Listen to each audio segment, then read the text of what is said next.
Captain Bobo and his crew were happy Red Gauntlet was packed with excited passengers eager to enjoy a cruise. Down in the engine room, Chief Engineer Puffy Watt and Boing Boing were making small adjustments here and there. They were also delighted to be teaching Emma, the new apprentice, all they knew. In the tea room, Molly and Bob were busy serving day trippers with teas, scones and lemonade. Up on the observation deck, a guide was pointing out Inchgower Castle to a group of tourists. It seemed the castle had played a mysterious part in Bonnie Prince Charlie's escape to France. At the bow, Bleep and the giant fish-eater were coiling ropes and making ready for Red Gauntlet's first stop at Dunsey. Billy, the cabin boy, was on the rear deck, taking a break and sorting out his cricket gear, ready for a match later in the day. As usual, his boots needed cleaning. Up on the bridge, First Officer Sheila was on lookout. Suddenly, she spotted something in the distance. "Not sure what that is, Captain. Can you take a look?" "On the shore, just beyond the big house." Captain Bobo looked through his binoculars and laughed. It was Tufty the elephant from the island safari park that they'd helped in a previous adventure. He was waving his trunk as the ship passed. "Give a quick toot on the horn, Reuter," shouted Captain Bobo.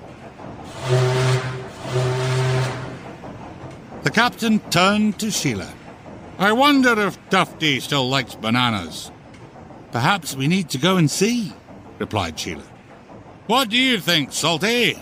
asked Captain Bobo. "Should we visit next week?" "Ruff, ruff," barked Salty, his little tail wagging in excitement.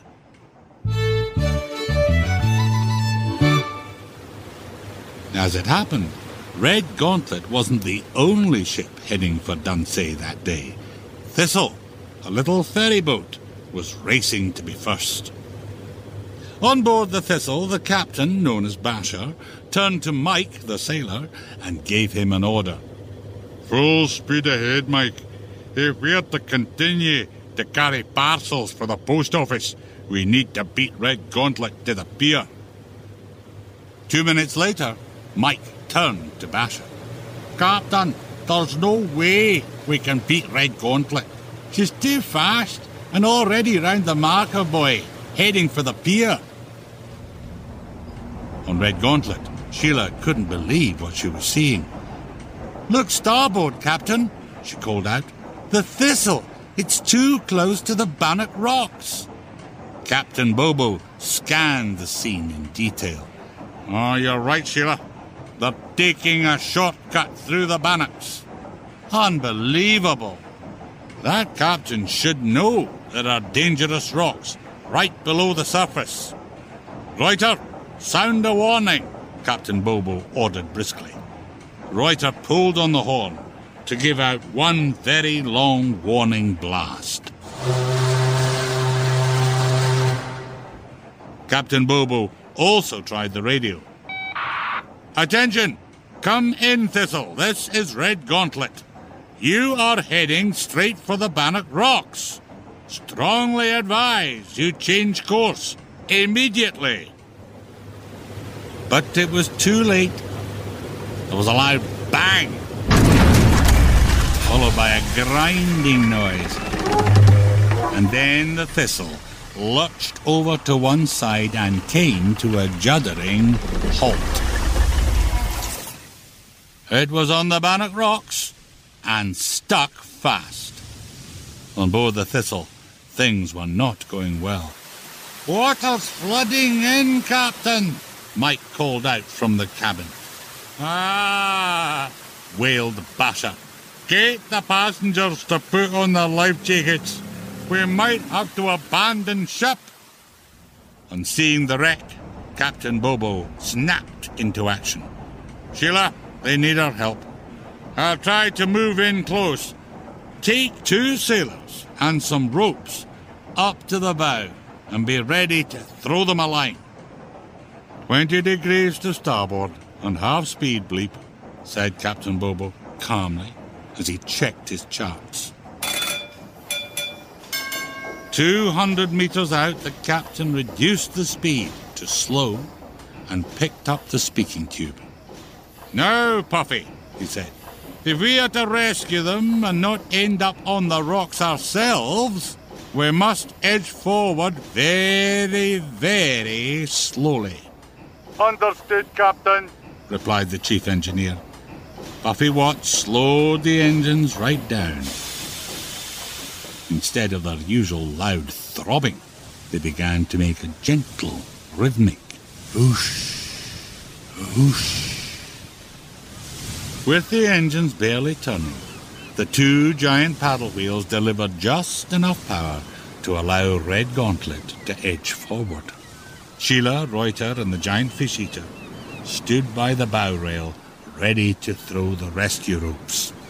3, 2, 1, go! Shouted Sheila as the giant fish-eater threw a line. On board the ferry, Mike reached out to grab the rope, but it was no good.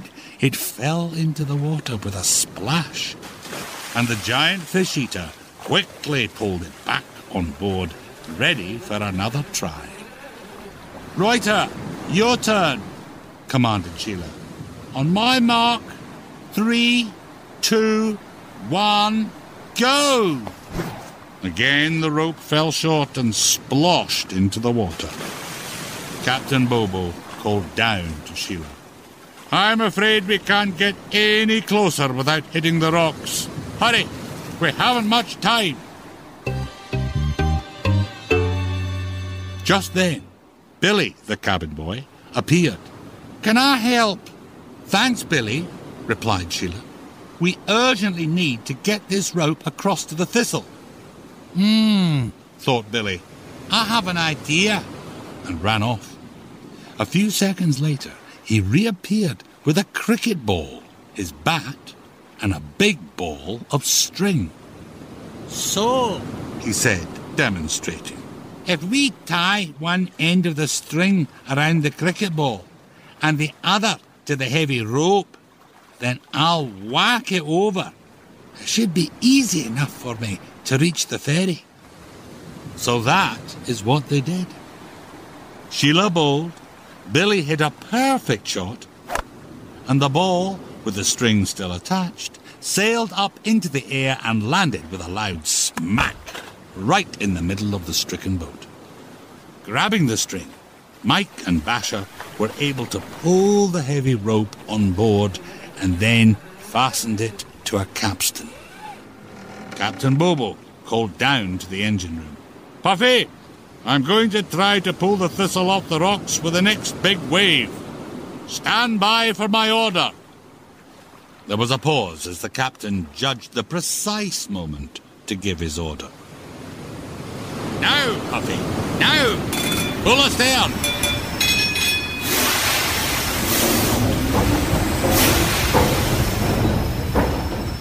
Sheila immediately took over. "Quickly, haul her in before she sinks. Billy, get the scramble nets and pull everyone on board as fast as we can."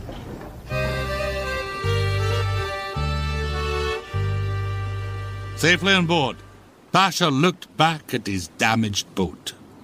"I should never have tried to race Red Gauntlet."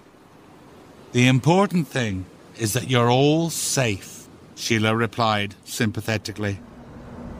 Up on the bridge, Captain Bobo set course for Dunsey. Everyone was happy. The crew and passengers of the stricken ferry were saved, and Red Gauntlet was underway once more, ready for the next adventure.